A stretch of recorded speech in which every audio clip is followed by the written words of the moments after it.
What's up, everybody? Welcome back to another episode of the Geek Boutique podcast. Oh, we're not even in the right order here. I'm just noticing that now that we're live. What's up, everybody? This is the Geek Boutique.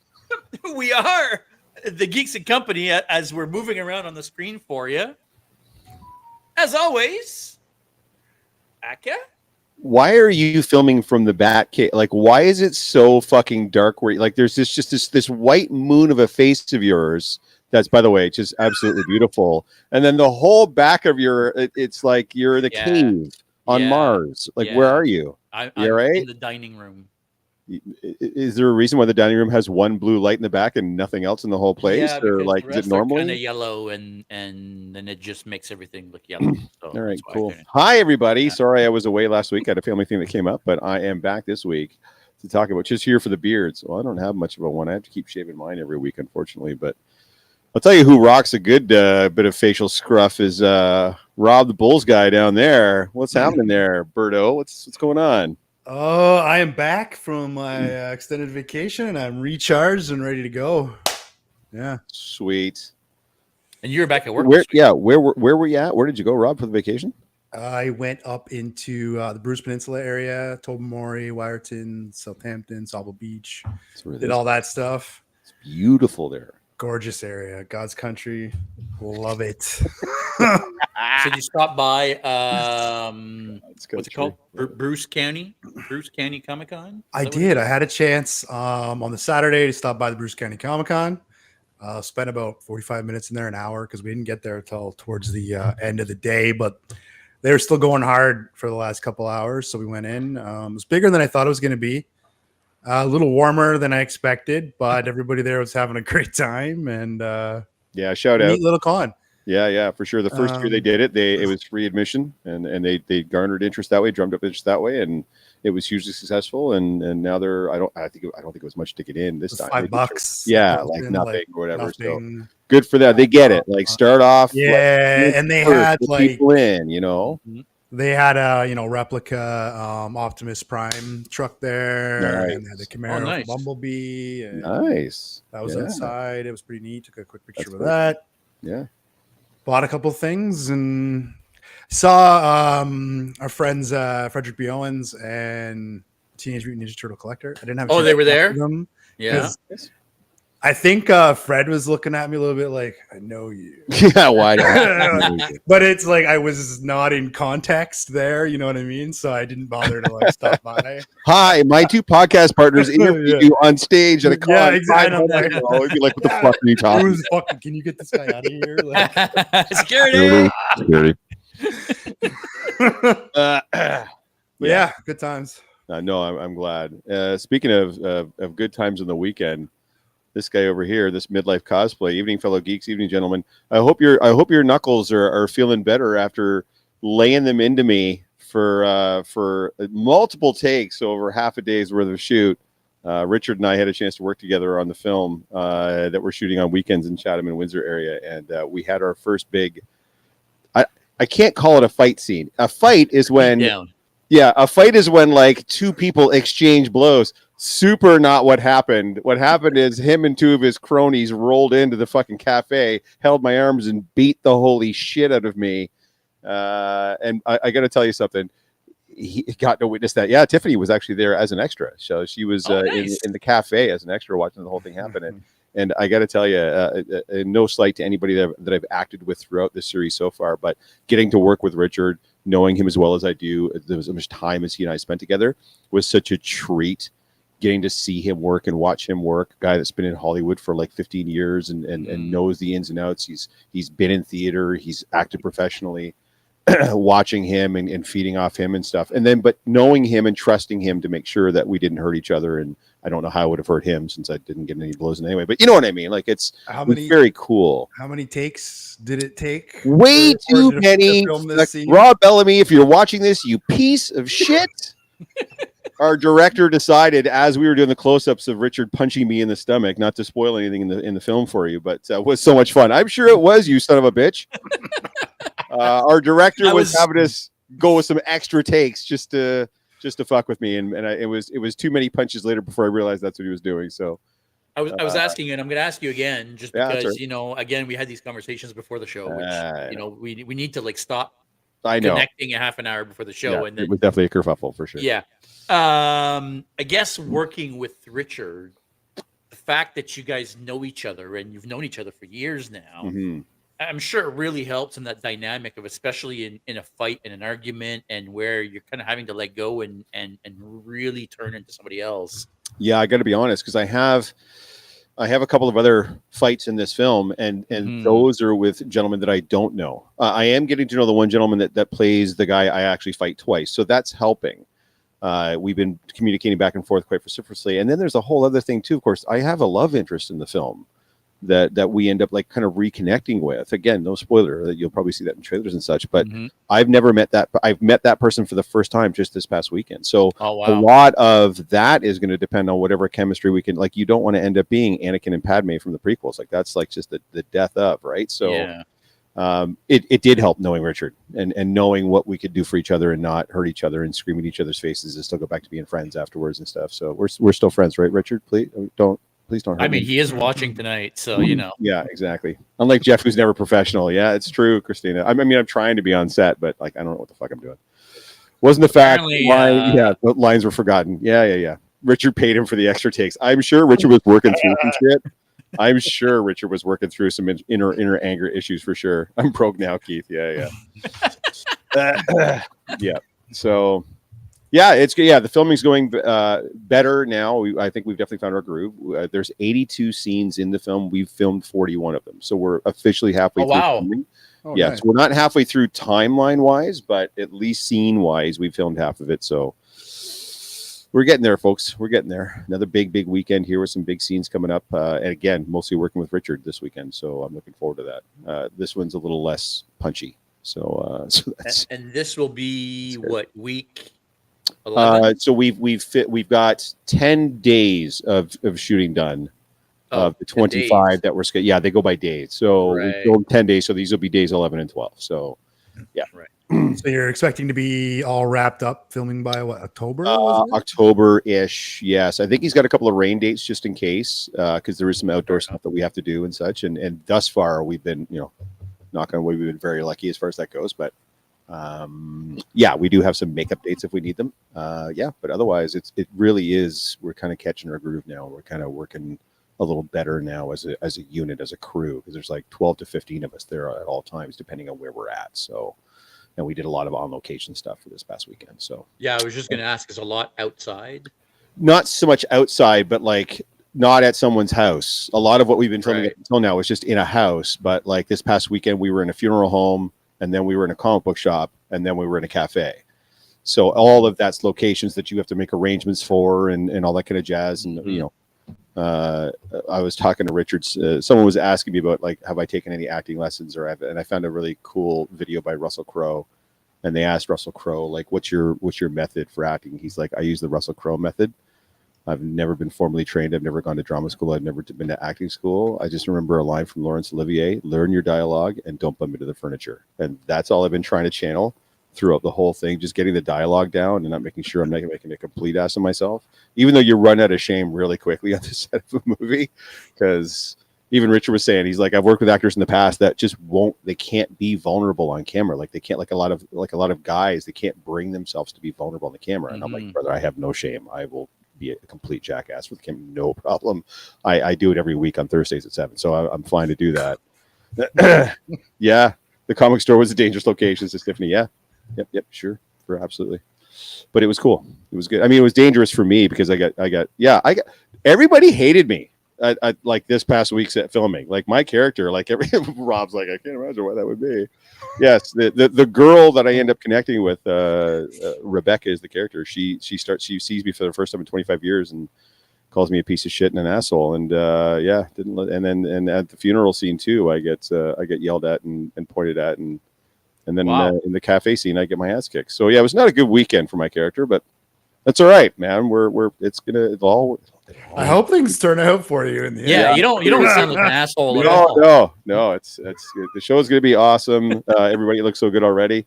Yeah, it'll be Anyways, I don't think we need to burn any more time on that. What's going on with you guys? So Rob went on vacation. I'm shooting this goddamn thing, and JS is in the Batcave. Like, is there anything else that we want to cover before? When's the official move-in date now? Yeah, how would you put a month away? Just a month away, 4 weeks away. 4 weeks away, and you're in the new house. Yeah. How fucking excited are you? Yeah, I can't wait. Living out of boxes and storage units and moving back and forth and all that horse shit, and you're finally just going to be in your house a week before the expo. Yeah. And then he's got a con crunch. By the way, remind me. You and I have to talk after this. Remind me. Don't let me forget. Don't let me just sign off and fuck up. Can I talk to you? Can I be part of it? Can I hang out, or do I have to go? No. What are you talking about? Yeah, of course you can. Is the movie called Everybody Hates Jeff? Yeah, pretty much. You might as well. Right. I think let's stop hating on Jeff for a second, or sorry, Mick. Let's stop hating on Mick for a second. Mick the dick. And Mick the dick. Oh, there you go. Yeah. I think it's time for the news.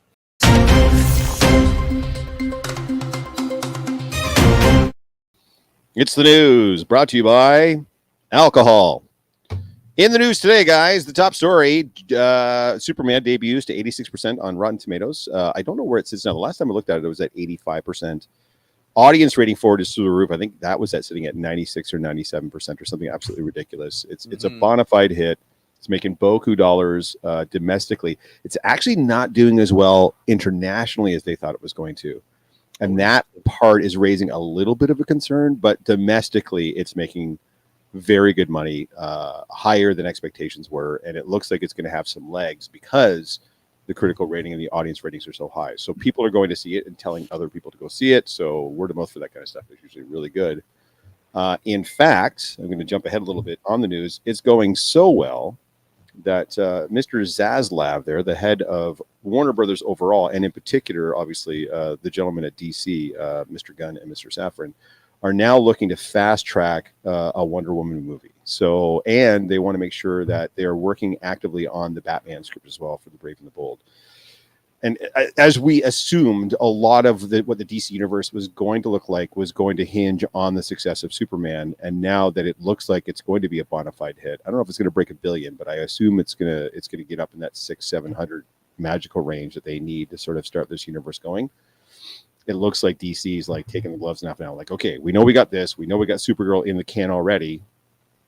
Now we need to make sure we start keying in on these other very popular characters that we want to have front and center. So I don't think you're going to wait very long before you're going to find out casting and such for Wonder Woman and whoever the new Batman is going to be. In fact, there's already names being floated around as frontrunners for Wonder Woman. So, yeah, I'd like to believe that they already knew they were going to be making a Wonder Woman movie, and we already knew that there was a Batman Brave and the Bold coming. So I wouldn't be surprised if they're actually, they may already have scripts for these movies. Like they may, or maybe not full scripts, but at the very least, a good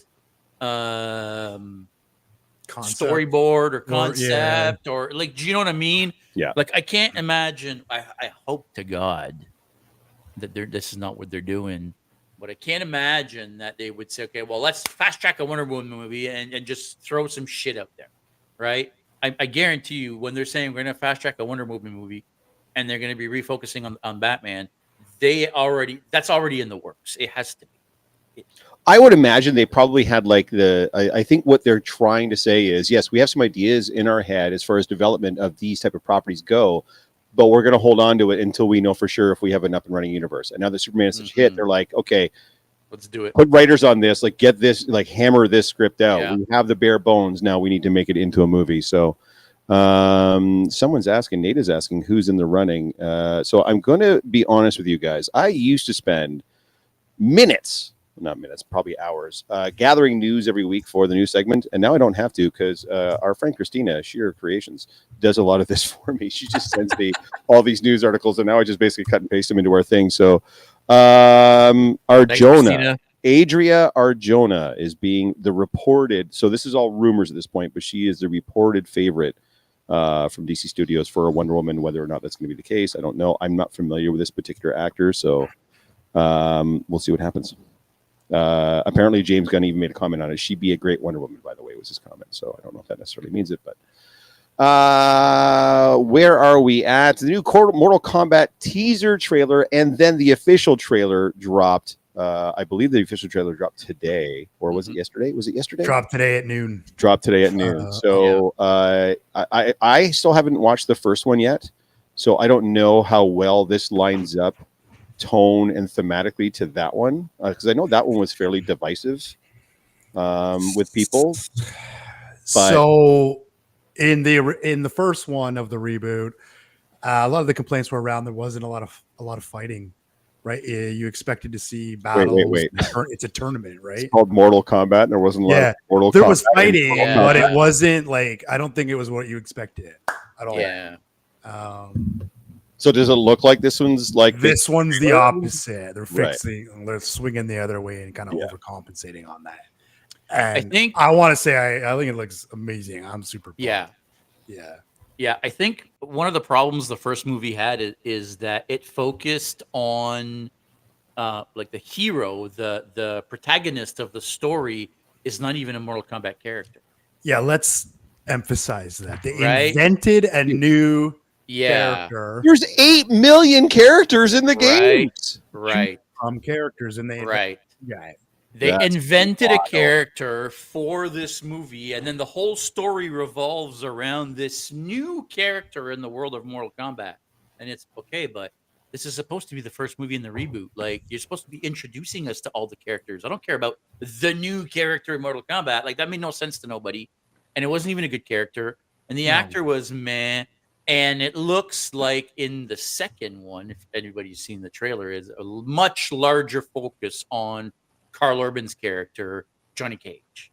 Right? Now, I don't know if they're just focusing the trailers on Johnny Cage and maybe the movie is not going to focus on him as much. Clearly the biggest star of that film. Oh, for sure. The marketing is clearly going to be around him and such. So, although 5 seasons of The Boys, man, it's weird seeing Brother Without a Beard. I'm not going to lie. It's a little off-putting. And I know he spent most of his career on Hollywood without a beard, but I've gotten so used to seeing him in nothing but The Boys for the past 5 years. So it looks wild. I don't know if it looks good, but it looks like it'll be at least fun, I guess I would say. Like, it's definitely not looking like it's taking itself too seriously. Well, it's Mortal Kombat. Mortal Kombat. Right. Yeah. I know. I'm just saying. Right. Like, that's the thing. I agree.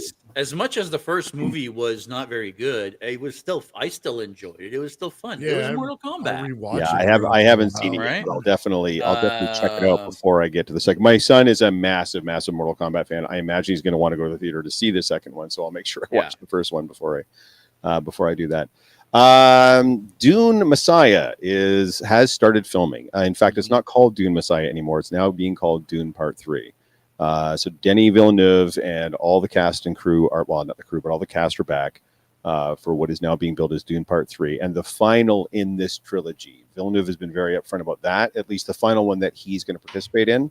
Who knows if they'll continue on with it, depending on how huge a hit it is, but Warner Brothers might want to do something, or they've already got the spin-off TV series, Dune Prophecy. They've just released a game, Dune Awakening, I think it's called, that's doing very well. So they're definitely, like, the Duneverse seems to be doing well, but this is supposed to be the final film in this particular, story and trilogy and such. So, and to be fair, the books get real fucking bizarre after Messiah. Like, it would be difficult, I think, to translate Children of and everything after that for how do you make him into a slug, like into it's not even him, it's one of his kids, and he's half it's weird, man. It'd be really difficult, I think, to adapt that. So but Dune Part 3 has started filming, so I'm hoping we're going to see that film relatively soon. I would imagine, with all the posts and stuff, we're probably talking 2 years before we'd see that. But you were a big fan of both of them.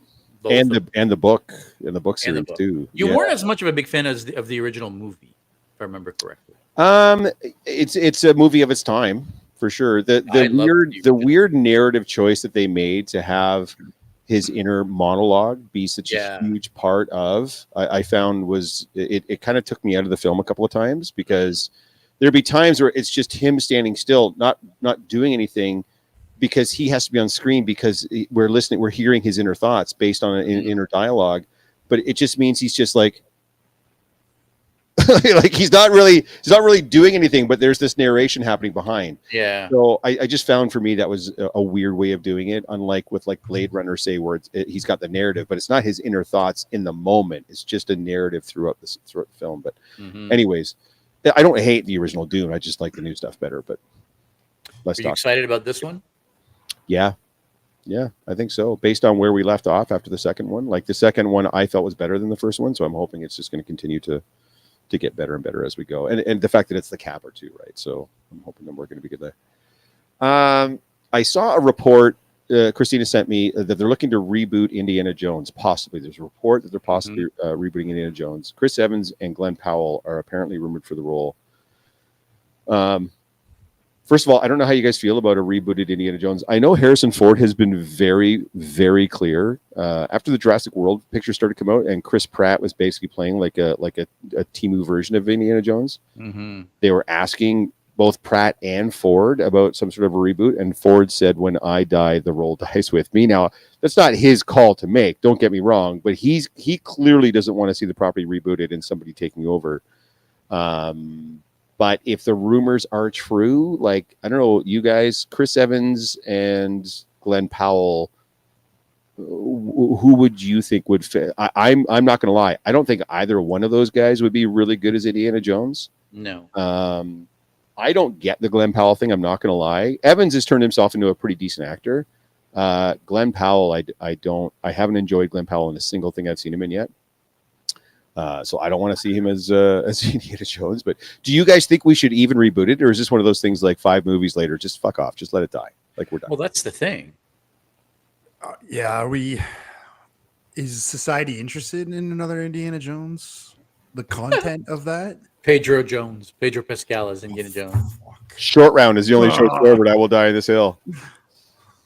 No, I agree, Rob. It's like, why do we need more Indiana Jones? Like they're already getting, like, okay, the last one wasn't quite as bad as the previous one, but like it's going downhill fast. Why are we going to keep making these movies? Yeah, too soon to reboot. I don't even know if it's about it being too soon to reboot. It doesn't need a reboot. Like, make another story, right? Create a new character. Like, make something original. Like, I hate that they just want to reboot this and then keep telling Indiana Jones stories. Okay, but they're already getting worse and worse. So, and then they just beat it to death, and now there's a TV show and an animated series, and it's like, okay, like, yeah, we're done now. I'm kind of in the same boat. I don't think we need. It's just like back to like some things. Just, I mean, do I wish the second 2 movies had never happened? Yeah, Circle of Destiny, is that what it was called? Last one, Destiny's Child, whatever the last one was called. That one was okay. Remember what the Dial of Destiny. That one, yeah, Dial of Destiny. Yeah, that one was okay. Kingdom of the Crystal Skull, we don't talk about. The first 3 films are perfect. Like, you just end it after Last Crusade. Like, you don't, like, that's it. You're done. Like, everybody goes out happy. Like, why are you? Anyways. First official look and poster for Supergirl. So if you've seen the ad campaign around Superman, it's look up. And for Supergirl, it says look out. In fact, the look is still the same, but they've spray painted over that and it's out. And we got our first glimpse of Millie Alcock in the suit, which does look very, very much like just the Supergirl version of Superman's suit. It has the same stylized S, that Kingdom Come stylized S, which is a little less S and more like just a slash, essentially. That's the official poster, right? So the color scheme is pretty much exactly the same. But you can tell, even based on this particular image, the drink in her hand, they're definitely portraying her as sort of the much younger, much more carefree cousin of Superman. Yeah. I don't know. The film is shot. It's in the can. Supergirl's happening. Like it or not, guys, Supergirl's happening. What do you guys think? Are you guys looking forward to it? Especially for those of you that have seen Superman. Are you looking forward to Supergirl now? Did that change your anticipation of seeing Supergirl if you've seen Superman? Did that kind of bring you around, or were you like, did you see that and went, ugh, I don't know if I want that universe as Supergirl, whatever that's going to look like? How do you guys feel? Rob, you've seen Superman. And I have. So I went, okay, so I'm going to go one way and then another way. I had a little bit of that reaction, like, oh, okay, this is how we're going. But it's I'm gonna make a prediction. Let's circle back on this in a year. Gonna be bigger than Superman. Ooh, I like that. Do you think it's gonna speak to a modern audience maybe a little bit better because her character is a little more? I think it will. So yeah, so I'm gonna a little bit about. I went with my wife to see it. She is all Marveled out. Like she will not watch anything with me anymore because she's superhero fatigue, right? Sure. She went to this, and like most people, sort of had given up on DC almost because they haven't had a great run. This brought her not only back into DC, but now she's excited to see more. Like this brought her back into it. And so when I saw the character they're trying to develop out of Supergirl, I think that's gonna, and I imagine the impact my wife had probably had a lot of people. And this character that they think they're gonna go with Supergirl is gonna bring a lot of fans into it, especially females, right? I think it's gonna be huge, but we'll see. Keith, you don't get an opinion, you're slightly biased. But based on the source material, I'm looking forward to it. And Lobo, I don't think you can look at anything super objectively, Keith. We love you, but come on, dude. Come on, dude. But yes, no, I'm looking forward to it. We'll see what happens, right? I think I'm going to be able to relate to it. Probably not, but that doesn't mean I'm not into the universe that it's happening in, and whatever's going to happen, we'll see, right? We'll get to Blade. New rumors have come out that the Blade film is back on track. And on our little news sheet, I put Blade is never happening until it's happening again. And then it's never happening. So we need our own intro for the Blade segment. And it's like still not happening. Like I don't like how like you get one of Hollywood's hottest up and coming actors. You've already had him once. You had him in the first season of Luke Cage as Cottonmouth or whatever. You know what he's about. You know what he's going to bring to the role. You cameo him at the end of Eternals, and then you just it sits there for 7 fucking years. Like, how is this hard? It's Blade, man. It's not that difficult. It's not that deep of shit. Have you seen the first Blade movie? It's not that deep. It's amazing. It's cool, but like, it's not Shakespeare. It's not, man. Like, how is this such a hard nut to crack? Like, are they so worried about making it seem too similar to the previous movies that they're trying to set it apart? Like, I don't know. I don't understand. What am I missing? They can do edgy. They've been trying it lately, some with some success, right? They brought Daredevil back. They're bringing Punisher back. Why is this so hard? I don't know. All I know is there's only one Blade. There's only been one Blade. There's only ever going to be one Blade. I mean, I agree, but I think that I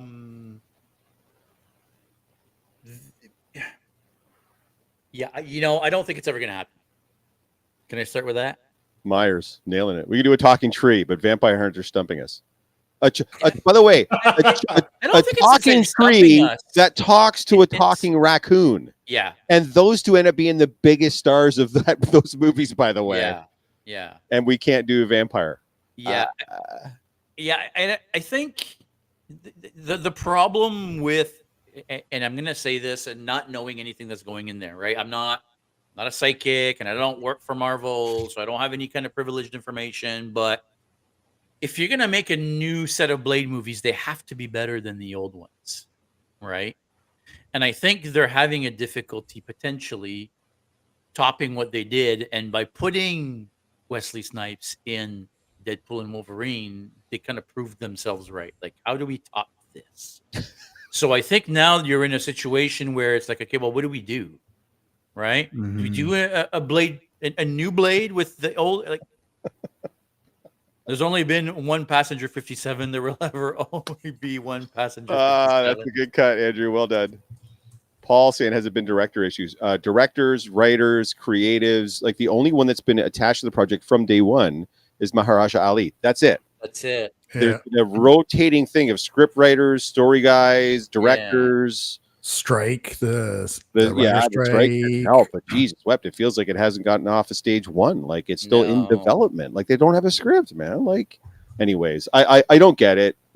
This seems like it'd be easy to do, but I mean, I don't know. I'm not a So guy, so who knows? Go ahead, Rob. so for fun here, I asked ChatGPT why have they still not made a Blade movie, and even it uses the words they're making a new Blade movie, but it's been stuck in development hell for years. So that's how even the AI describes it. Right. Exactly. Yeah. DOA. Andre is saying, I think Blade happens, but it'll be post-soft reboot. I Like for in the sure. universe type thing. Yeah, for sure it'll be post Secret Wars. For sure. Yeah. I can't imagine. Do they bring Maharaja Ali into Secret Wars? Oh, I don't know. But if it does happen, it's going to be after Secret Wars. I can't imagine it being before. Like, if you want to cement the audience expectation that, like, just in spite of what you've heard and in spite of what's been happening, you are getting a Blade movie, and this is the guy. I think you have to put him in Secret Wars, right? Yeah, you probably do. You probably introduce him in Secret War. Actually, you probably introduce most of the new characters in Secret Wars For the soft right? reboot in Secret Wars, yeah, of course. Yeah, you have to kind of explain why these are the new characters in this universe now, right? And Secret Wars is what's going to do that. So, yeah, I would imagine a lot of those characters are going to be introduced in Secret Wars, or Easter eggs are going to stop getting dropped, right? They may not introduce Blade directly, but we may see some other, side Blade characters or references to, or like, do you know what I mean? But yeah, I it's never going to happen. I don't think you're wrong, unfortunately. I wish you were wrong, but I don't think it's so dumb. I think that Wesley Snipes has a better chance of making another Blade movie than Maharaja Ali. Well, you're probably not wrong. Yeah, you're probably not wrong. Yeah. It is official. Not only are we getting a live action Legend of Zelda movie for all my gamers out there, it will be coming out in 2027, by the way, that they have cast Link and Zelda. So they've announced officially the cast for it. Benjamin Evan Ainsworth, who is a 16-year-old, is going to be Link. And then Bo Bragason she's 21. She's going to play Zelda. So they posted photos of them. I don't know if that's necessarily them on set. I think it might be. You can find the photos out there, guys. So not only are you, it's like, so now this is what we're talking about with Blade. Like, there's cast photos and such. Like, I feel like we're at a point where we can probably say, yeah, this is what's going to happen. So, and after the success of the Super Mario Brothers movie, even though this is going to be live action, it used to be you try to do a video game adaptation and it was just ass. And forever they were ass. And now we're finally getting to a point where, like, yeah, you know what? They can finally start making like good video game adaptations. Mm-hmm. And this property feels like it's rich. Like, there's so much of it out there and it's so beloved. It feels like this could be the start of something really, really, really big for Sony through the Nintendo Studios brand. Personally, I think I don't really play the franchise, but I know that people that live and breathe this franchise, I think the potential is there for this to be huge. Yeah, I just think that the studio cannot, for a franchise like this, that has been around for multiple decades, they cannot go the route of subverting expectations. Don't reinvent Zelda. Don't try to make it a new thing. Make it fucking Zelda. Because yeah, I'm telling you, like, it's if they do, you know what's going to happen. It's going to be another fucking flop, right? They need to stop doing that shit, right? Stop trying to reinvent the wheel, right? You can do something fresh without completely reinventing the definition of a fucking character. Sorry, this should have been my. You're grind my gears. Grind my gears, yeah. Yeah, clearly. I've got a really big beefy grind my gears, but I'm going to save it for a little bit later episode. My grind my gears is going to be bad. I'm going to get canceled for my grind my gears, but that's fine. Myers is saying here, we have Mephisto now, so I think we can get a new Ghost Rider before Blade. I mean, I'm not 100% sure what I think of Sacha Baron Cohen as Mephisto. I have a hard time not seeing Borat in my head when he's sitting there as Mephisto. It helps that he doesn't have the the goofy accent, but for sure. But still, I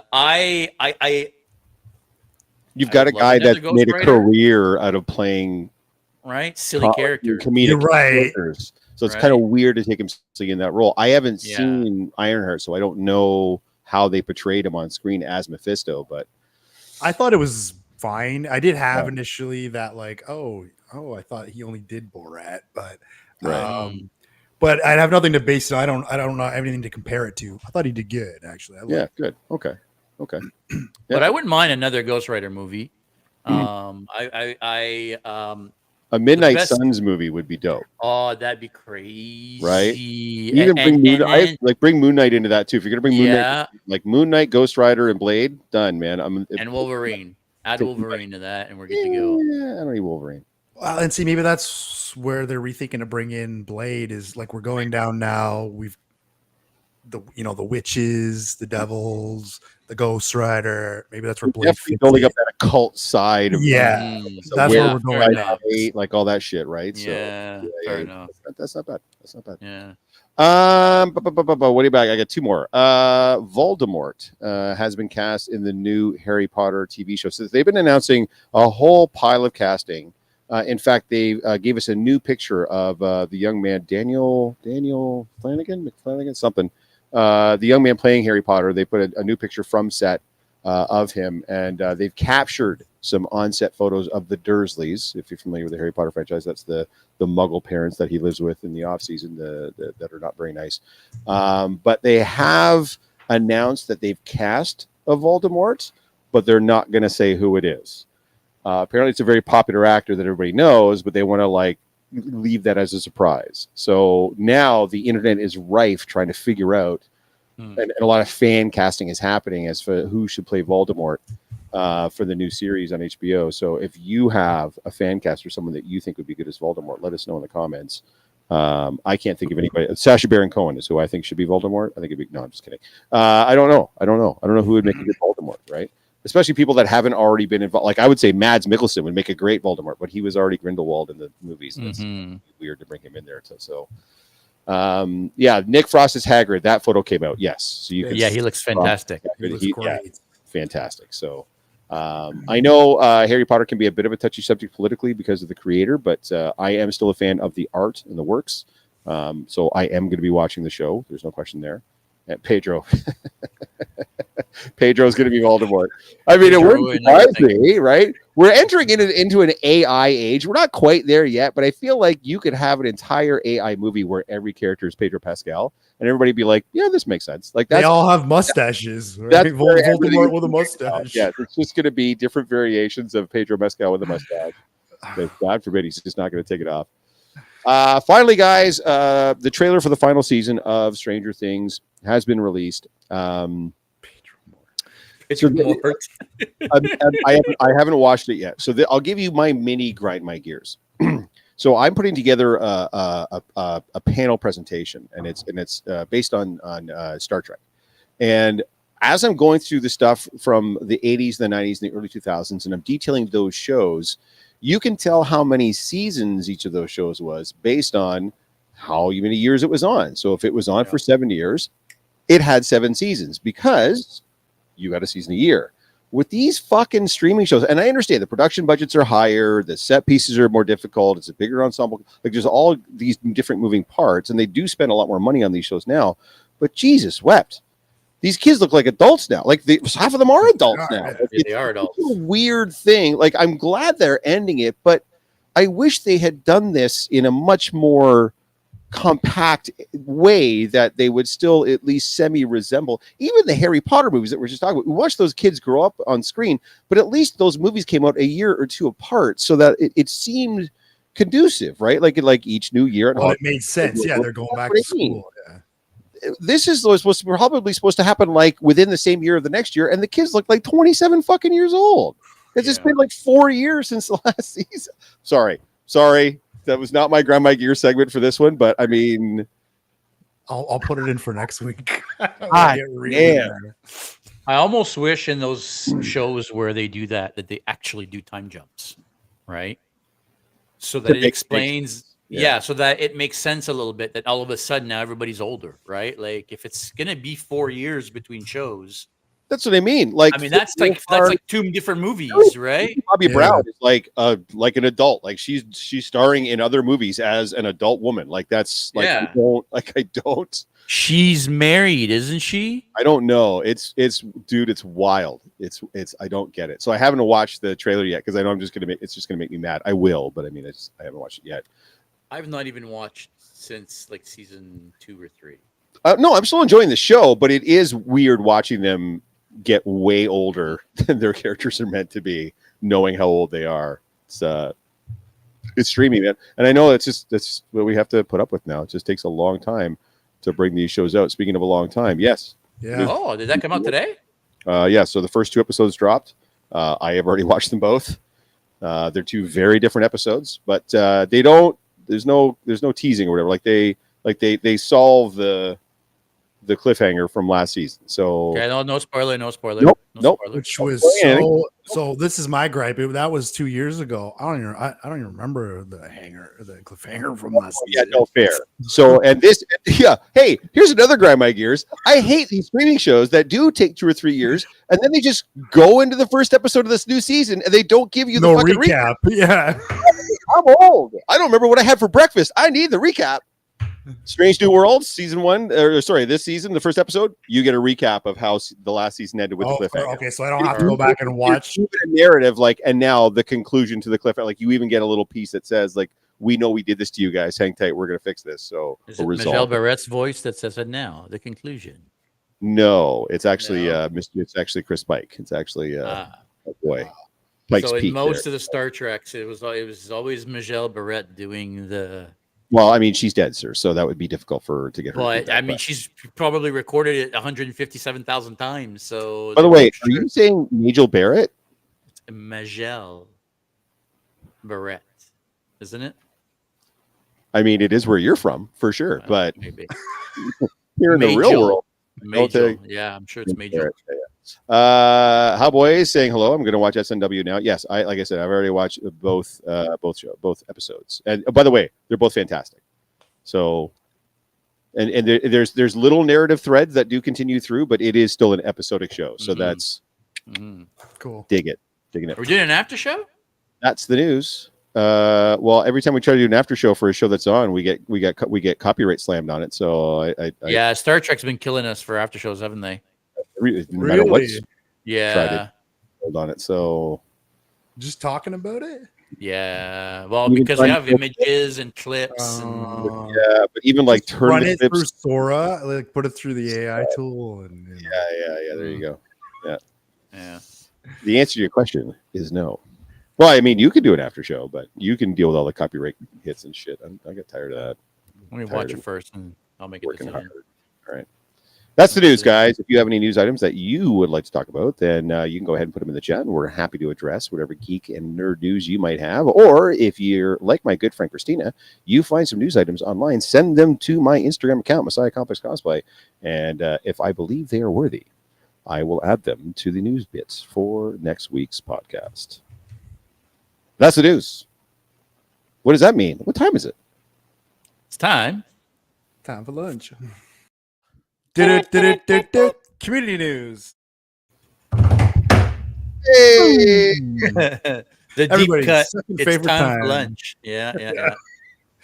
All right, things that have caught my attention for community news. Our friends at Canadian Podcast Awards, who are at Fan Expo every year, they put out a post today, and they are looking for people to apply to spend time to be featured at their booth at Fan Expo, which is a pretty cool service that they do for fellow podcasters.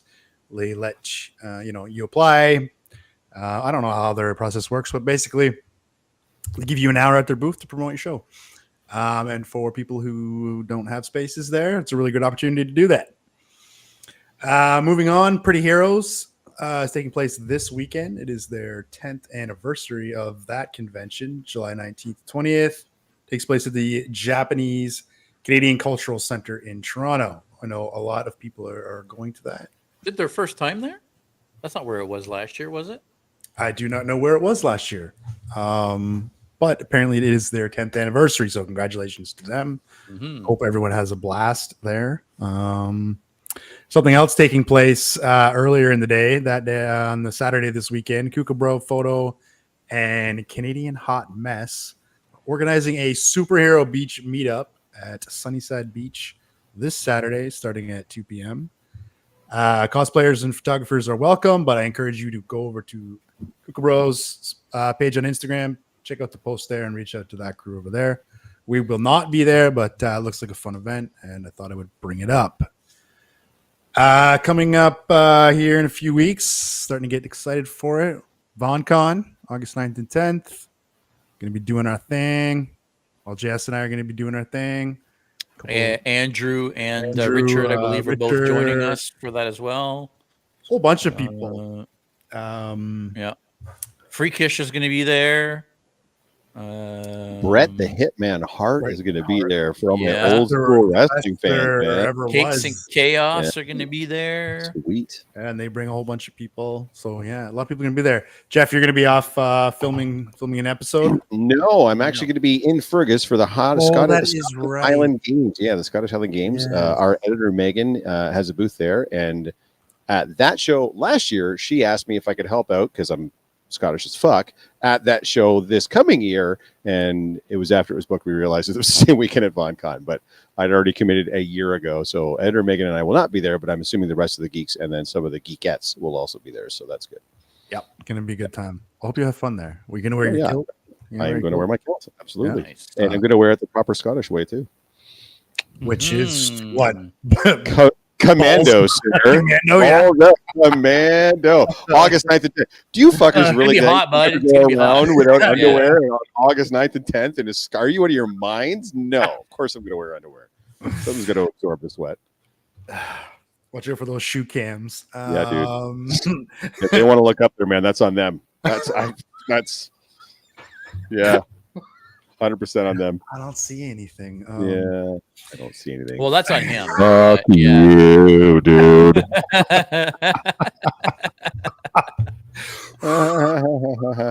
Okay. Anyways, like we were talking about, fuck that guy.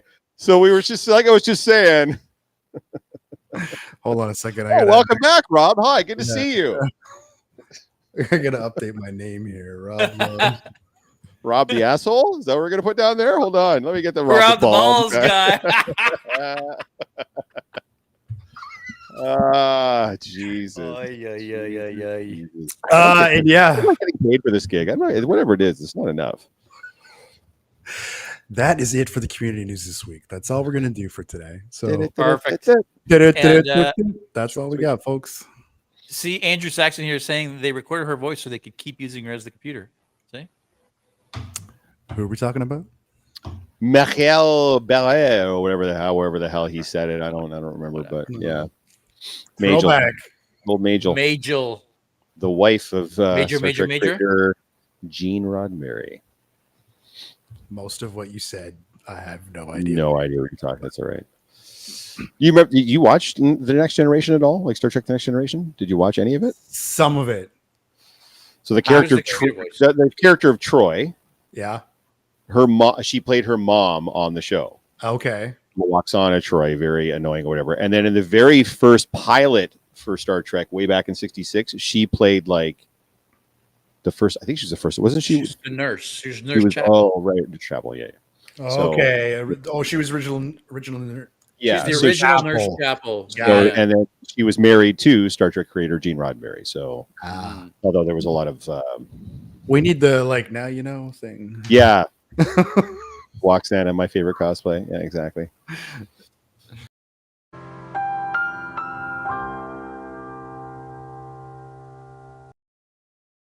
Sorry, that's the worst video I've ever seen. I was a little bit late on that one. Hi, gang. Extremely late prepping the food truck for the Coburg Busker Fest this weekend. Awesome. Stephanie at Redmond Glassworks. Honestly, is there ever anything that you're not doing? Wait. Stephanie has a food truck? Is there anything that Stephanie doesn't have her hand in at this point? Honestly. Okay, we gotta talk for next year's Star Wars Day here. Like, you have a food truck and you're over here selling Red Moon Glassworks? Yeah, bring a food truck. We gotta talk. We need more food at this event. It's true. You know. Yeah, it was a bit of a shit show last year. I mean, everybody got their food, but the lineup never stopped, and it was a little bit crazy. Yeah. But yeah. Didn't the year before you like completely like We sold them out. we sold them out? We cleaned them out. Yeah, they weren't prepared. All right, cool. Yeah, put her on the list of people we got to get in touch with for that. So she says, "Yeah, we'll chat." Perfect. Yeah. Excellent. Yeah, we got to figure something out. We do. Oh, show. Hey, JS, did you know? I don't know. Did you know? I don't know. Did you know? Rob?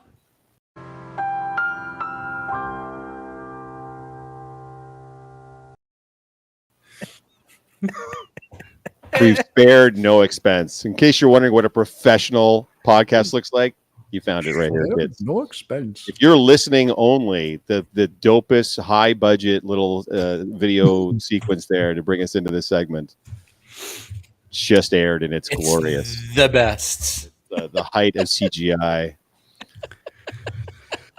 Hey, at least it's not AI slop. At least someone actually made it. All right, so we'll give them that. Would the AI slop probably look better? I'm taking my life away. Yeah. I'm part of the operation. At least you could just like leave the chat. Like I have to stay here. You do. But Jeff, yeah, did you know? No. At the beginning of the Lord of the Rings, the Fellowship of the Ring, one of the first scenes when Gandalf shows up and he hits his head in the Hobbit house, right? Because it's a tiny house, so he hits his head. That was actually by accident. Wow. He came in, hit his head by accident. Peter Jackson decided to leave that in the shot. Like a G. Just like the Stormtrooper? The Stormtrooper.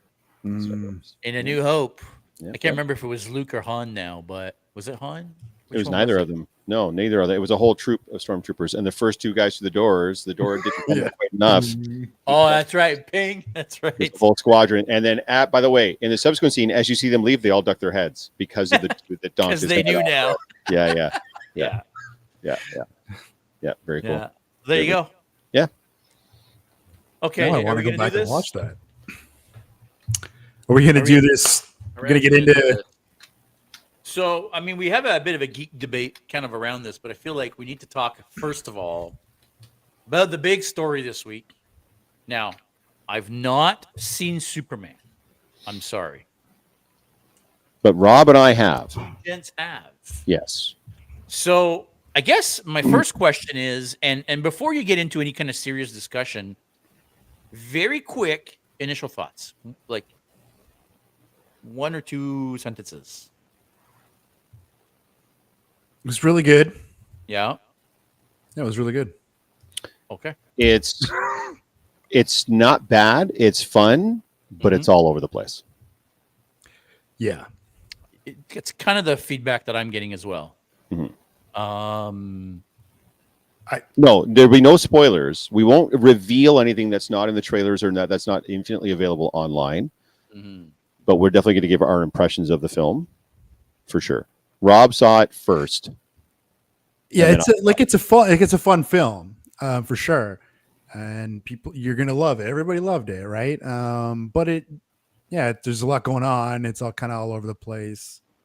A lot of characters. Well, that's where I was gonna go with this. And I didn't necessarily know who some of them were, and that's okay. I mean, it just starts off right. He's already an established superhero, and there's already established things going on.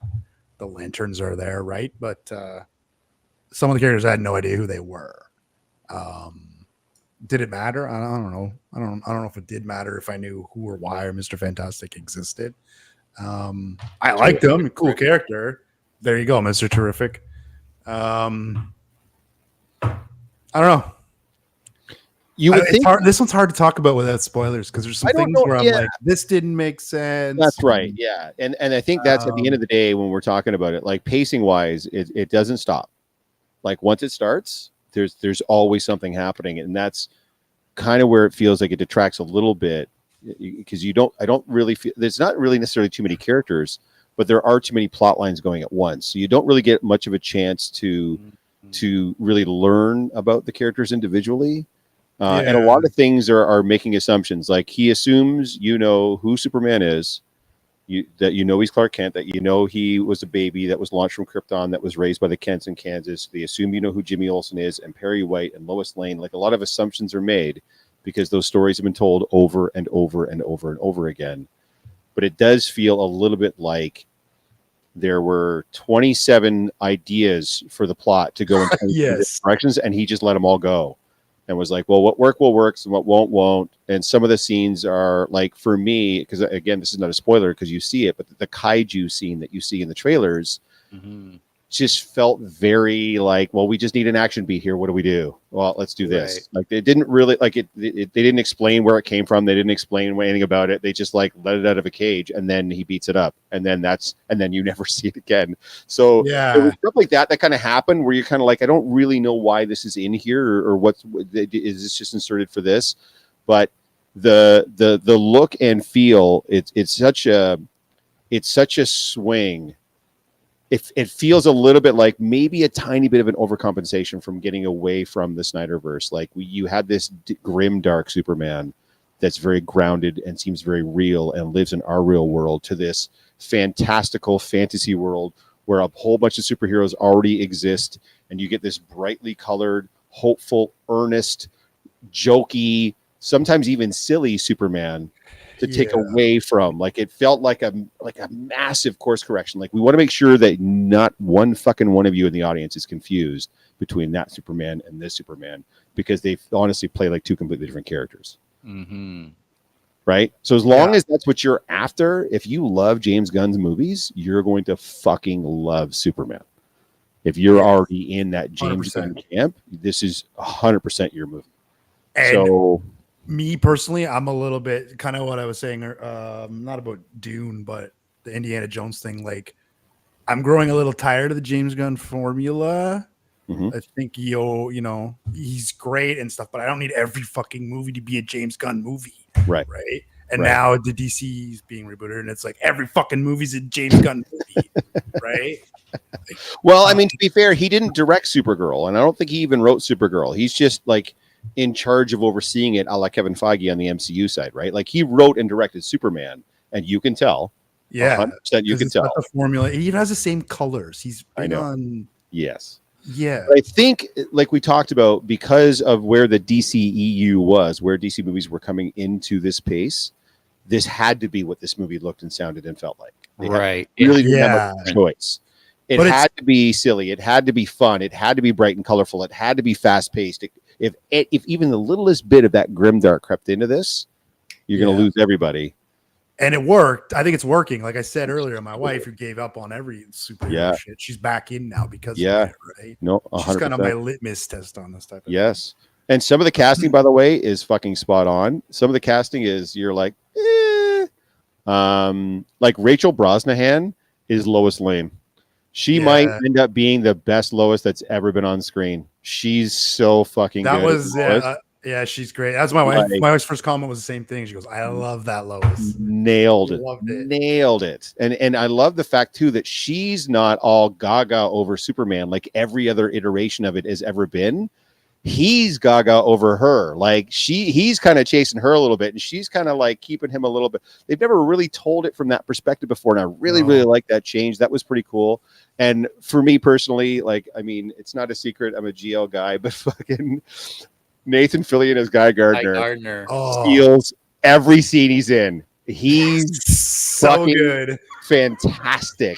Again, same thing. Like, you had to make sure if you're going to put Green Lantern on screen, it has to be so vastly different than what they did with Ryan Reynolds. And it is. It couldn't be. You couldn't have had Hal Jordan in this film. You needed a character like Guy Gardner. And if you don't know, I just saw an interview with Nathan Fillion, and he put it perfectly. If you were like on Earth and you had to call the Green Lantern Corps and been like, we need a Green Lantern, we're in trouble, what do you do? And they're like, cool, we're sending Guy Gardner. You'd be like, shit. No, not that one. Like, we need the good one, like any of the other Green Lanterns. But if you need some dirty work done, you need something rather unseemly done, Guy is the guy that you called. And Nathan filtered that in so good. And that fucking wig, dude. I'm telling you now, I'm going to message my friend Erica, my wig witch, and I'm going to send her a picture of that wig. I'd be like, do you think you can do this? Because I'll wear it. I have no problem making myself look like an ass. And he's a little older, Fillion. I think I could probably pull that off. And I would absolutely do that that character for sure. And Mr. Terrific. I mean, Eddie Gathegi, just what a fantastic fucking job with Mr. Terrific. And I guess interest in Mr. Terrific now in like the comics and stuff has shot through the roof because of his portrayal. Well, and also there's people like me who are like, who is Mr. Terrific? Yeah, who the fuck is this dude? What is his backstory? Yeah. No, fantastic. So some of it works really, really, really well. And enough of the connective tissue is there as I feel like this is the best launching point for the universe.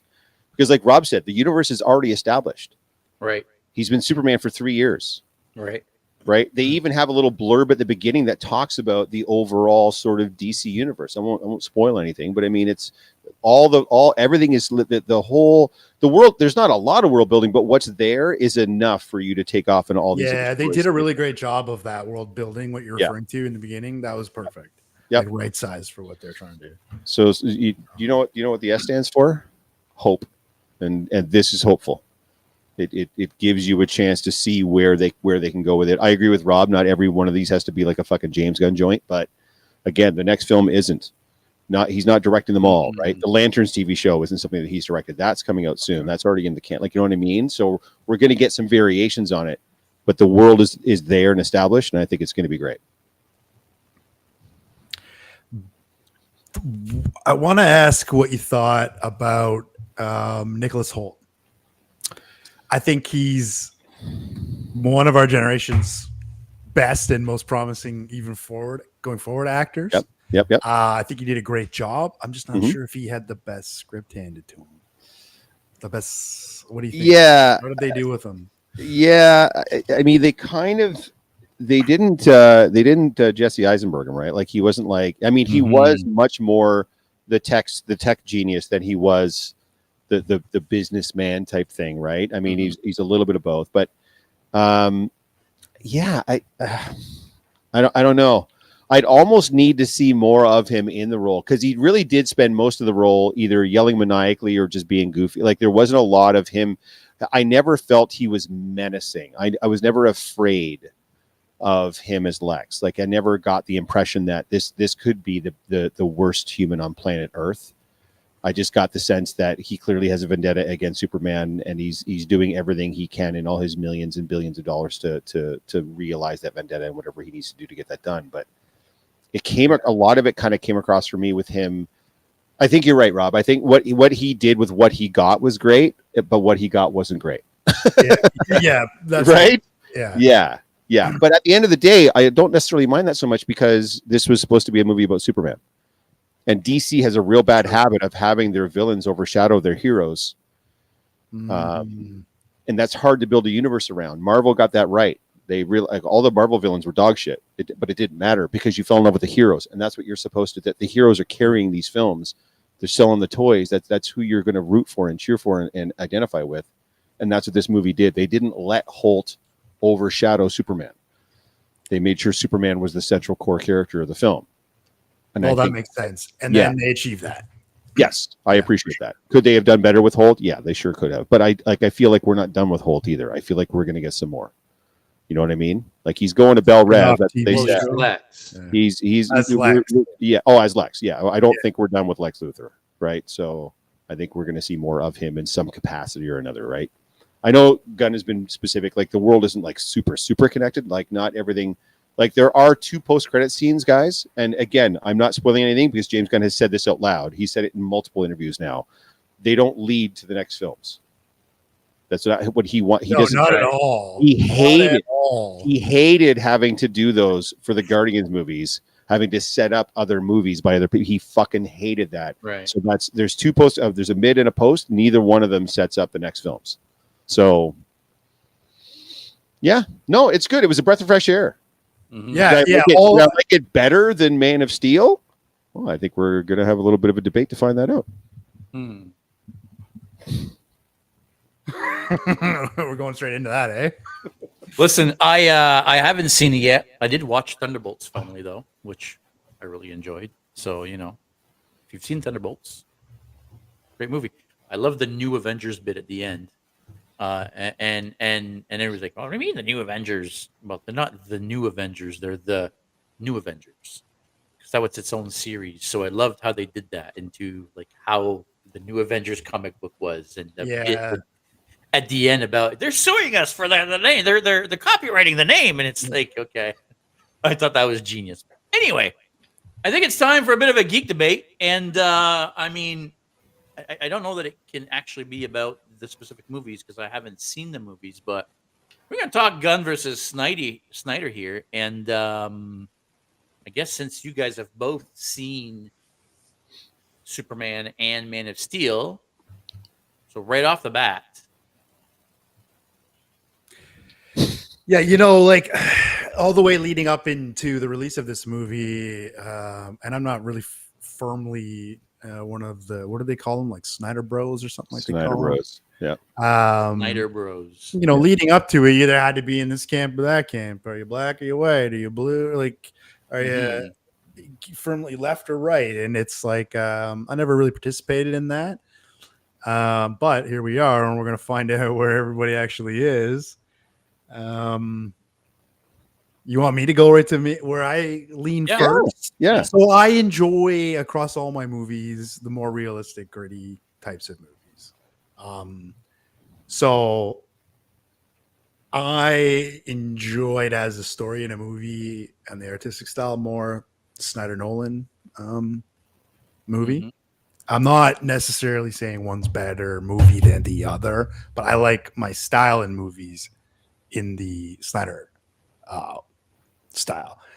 And even we talked about this at one point in the past, the way they depict how Superman or how those beings would behave, like the physics wise in our environment, if they were real. I think I loved how they portrayed that.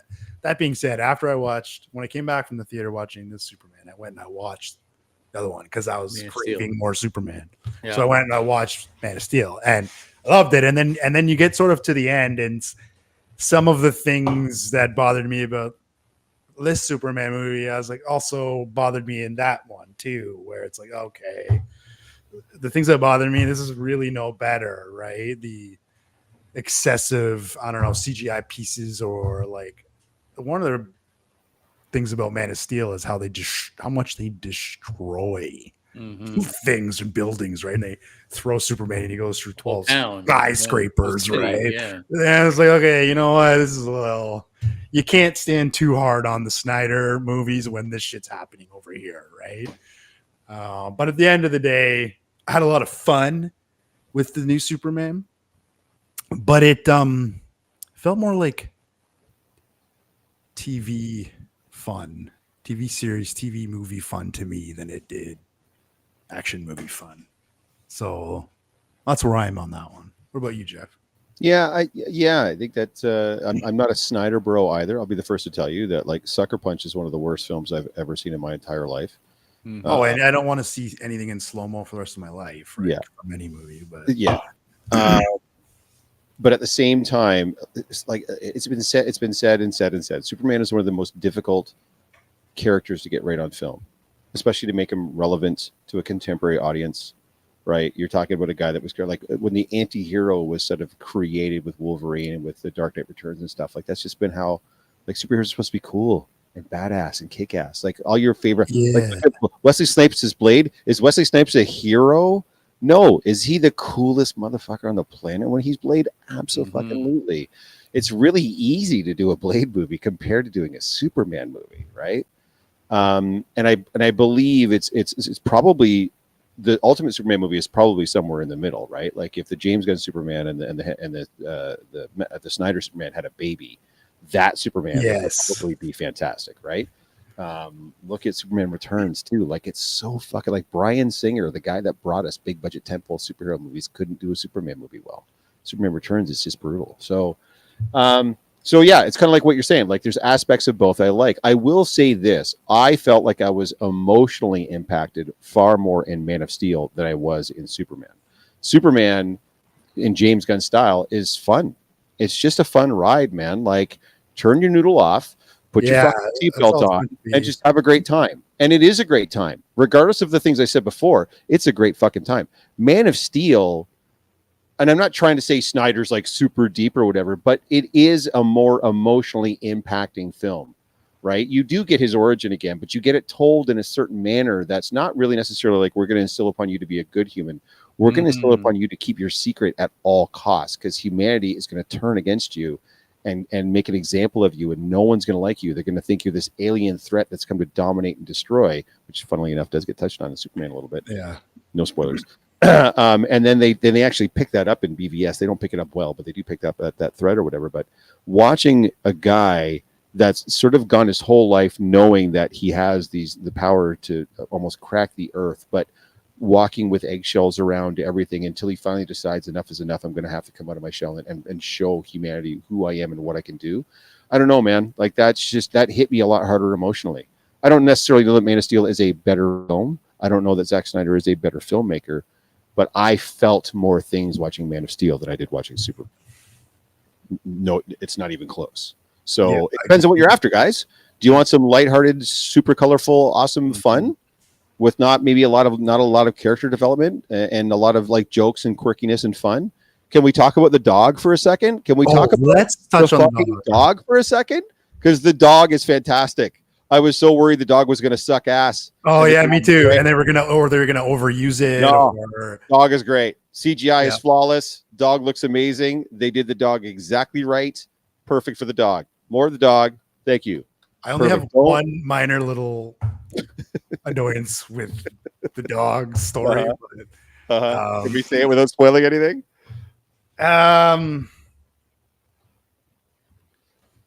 don't know. Yeah, you know the squirrels. Yeah, of course. Yes. Yeah, so that was a little bit of an eye roll for me. Fair.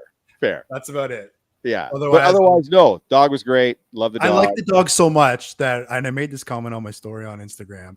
When you get to the end and you see Supergirl and she comes in and says her line. Have you seen the line? Like, I think it's out there, right? It's been all over the internet. It's like, where's my dog? Right? And she comes in and she's drunk. Where's my dog? And I was like, oh my God, that poor dog. Like, you don't deserve this dog.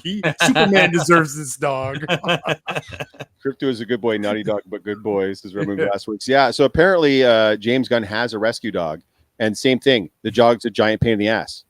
Like, he's not a good dog. And they modeled the dog at the dog is like a 3-year rendering of James Gunn dog. They just changed the color of the dog from gray to white. That's hilarious. Yeah, so the dog's a giant pain in the ass, but it works within the context of that film. Would that dog work in Man of Steel? Absolutely fucking not. It would be like a fucking... And actually, when I watched it, there is a dog in Man of Steel. Yeah, I didn't realize that until after, but there is a dog. Yeah, there is a dog. But not like Crypto. So he's not Crypto. He's not Crypto, but no, to each their own, guys. It really comes down to what you're looking to get out of your movies viewing in general and your Superman movie specifically. I will say this, and I'm probably going to get roasted for it. In my opinion, neither one of them got Superman right. They both got close on the extreme ends of the spectrum. One of them was too dark, and one of them is too goofy light. To my Superman is kind of somewhere in the middle. It is more the Chris Reeves. Like, I need my Superman to take himself a little bit more seriously than the David Cord Sweat guy did, but not quite as seriously as the Henry Cavill guy did. I need my guy somewhere in the middle, and Reeve is the guy that's kind of embodied that for me, even though those movies maybe don't hold up as well as they could. But I mean, Christ, they were made in the 70s. What do you want? But yeah, I'm hoping as they do more with Corin Sweat's character and as they maybe move away from not necessarily everything him appearing in being a James Gunn joint, that he does evolve a little bit more and develop a little bit more and take himself a little bit more. So I'll tell you this, in a fight between the two, the new Superman gets folded like a fucking shirt by 100%. Yeah, they really toned the power set down. The subtitle of this movie, Superman, just gets folded in half the whole time. Yeah, they made a conscious effort to tone down his power set in this film to not make him all powerful. They refer to him as the most powerful mortal on the planet, but I mean, it's almost as bad as the Hulk on the MCU side. Like, he's just not that. Yeah. And same thing. I don't know if he's going to grow more powerful as the movies progress and building up to whatever event they're going to build up to. But for right now, he's like, he's just not that. Yeah. I don't know who to compare him to. Thor, like, it basically is what he is right now, right? He's not quite the guy that could crack a planet in half. So Interesting. Yeah, and I'm sure All that that being makes it more said, relatable. Yeah, before we run out of time, still both movies fantastic. New movie fantastic. yeah. Go see the new Love film. it. Go Yeah. see it for Go sure. see the new film. Amazing. 100%. Or like some of the people in the chat, go see it 2, 3, 4, 5 times. Yeah, go see the new film. It's Yeah, great. 100%. It's worth an afternoon in the cinema. 100%. Yeah. Yeah. There we go. That's it. So who's better? All right. It just depends on what you're after. That's it, man. Pretty much. I like that answer. I Yeah. like that answer. I like slow-mo. 300 is fucking badass. Mhm. And Sucker Punch is What's, true. what is the one that he did where I was getting real tired of the slow-mo? Was his Snyder cut of the fucking Justice League? Justice League. Well, it's 4 hours. Yeah.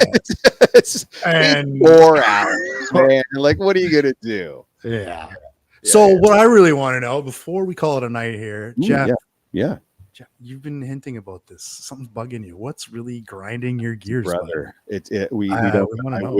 I wish we had the time. We're gonna save it for next. Brother, I got a whole fucking diatribe. All right. It's gonna take a while, but I think I'm gonna be in a lot of trouble. I think it's gonna cost me a few friends or something, but it's been Let's burning keep that hole. one for after our hole 200th episode. How's that? Yeah, I'm gonna make it to. Right, I'll get canceled afterwards. It's fine. Yeah, after 200. Suddenly it won't be Jeff anymore. So it'll be Rob here, and there'll be a new third-party guest down there. Freakish, you ready, brother? You're gonna step in and take over for me when I get canceled off this podcast. It's the one new little- Geeks and Co. Yeah, it's Right. the new Geeks and Co. Michael There you Myers. go. And I even got the goddamn tattoo, and I'm gonna get that's bullshit. One little bit of news that came across my phone as I was swiping, having a safety meeting before the podcast, and apparently Taika Waititi is being rumored. Oh God. Yeah, that's what I said What for now? the next Dread. What? Yeah, What? that was my reaction. I was like, wait, why would we need a comedic director for Judge Dredd? I don't understand what's going on here. They've already made the perfect Dread movie. We don't need another one, and we certainly don't need it from Taika Waititi. Oh, No, God, I so say good. bring back the team from Dread and, Yeah. and make a second one.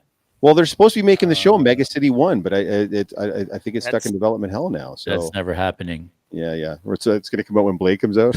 Yeah, there you go. Yeah. That's gonna comes out. Yeah, there you Yeah. go. Yeah. Yeah, I don't like anything that you just said. I'd like to erase that from existence. Please. Listen, a lot of I need sites are reporting 1.21 that right now. gigawatts, and I need 88 miles per hour to go back in time to prevent you from saying that. So I didn't have to have that in my brain because Yeah. Next week's grind my gears. And Oh. just so you that know, could have been this week's Grind My Gears. Jesus, crap, that sounds awful. this is not one of those fan theories that I made up. Screen Rant is reporting this. Nerdist is reporting this. Superhero Hype is reporting this. You know what this reminds me of? Reporting this. With the initial pitch for Green Lantern before they made the Ryan Reynolds movie, remember it was going to be a comedy and Jack Black was going to be Green Lantern. Do you remember that? Yeah, that was also the worst. That got idea. way further down the line than it ever had any reason to. It was going to be a straight up satirical fucking comedy, and that's what that. Yeah. They do that to Dread, man. I'm out. I'm out. Yeah, that's Horrendous. no. No, sir, I don't like it. With that, I think that's going to be it for tonight. Any parting words? Any words of wisdom? Anything you want to get off your chest? Any beans you want to spill? No, Jeff. Big shout out to the cast and crew of A Long Ride Home. Where we have filmed 41 of 82 scenes, so we have filmed half the film now. We're back at it this coming weekend. Tomorrow, my boy Richard there, I'm going to be filming with him all weekend. He's going to swing by through here, London, pick me up. We're going to head up together, probably run our lines together in the car. We've got two big talky scenes in there. Thankfully, he doesn't beat the shit out of me this weekend, but I do want to give a special shout out. You know. They're not. Yeah, maybe he'll find a way. I don't know. A special shout out, even though none of them are going to be watching, to the entire cast and crew of the series. Now that we're halfway, we would not be there without you guys. You guys are absolutely fucking killing it. For a guy that has no idea what he's doing, you guys are making me look good. So thank you to everybody involved in the production, and I cannot wait to share it with you guys when we have a chance to do so.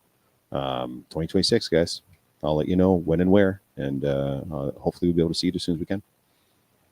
That's all I got. What about you, Rob? No, I don't have anything. I am just starting to get super excited about VonCon because it's going to be the next con we're going to. I got a new, got to bring the throne there, and I've got a new, totally unrelated cosplay, but I got a new cosplay nonetheless. So, did you talk? You did post about it, didn't you?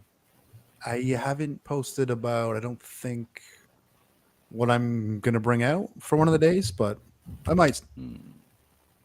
I mean, you've seen pictures on it of on my Instagram, but I've made progress. Okay, fair enough. Yeah, that's what I meant. I meant. Yeah. Okay, so yeah, okay. Oh, now I'm even sorry I'm going to miss it. Send me pics. Yeah. You'll get pics. Thanks, buddy. Of the costume. Yeah. Okay. That's not your schwanz. Yeah. Mine you can see. Rob the bald guy. I don't need Rob the bald guy pictures from him. We've got Rob pictures coming. I think that's going to be it for tonight, guys. Thanks for watching. Make sure you all stay geeky. We'll see you next week. Thank you for tuning in to another episode of Geek Boutique Podcast. Like always, if you prefer to listen to us, you can find us on all major podcast platforms. Now, make sure you don't forget to click that like and subscribe button, as well as the notification bell to make sure you never miss anything.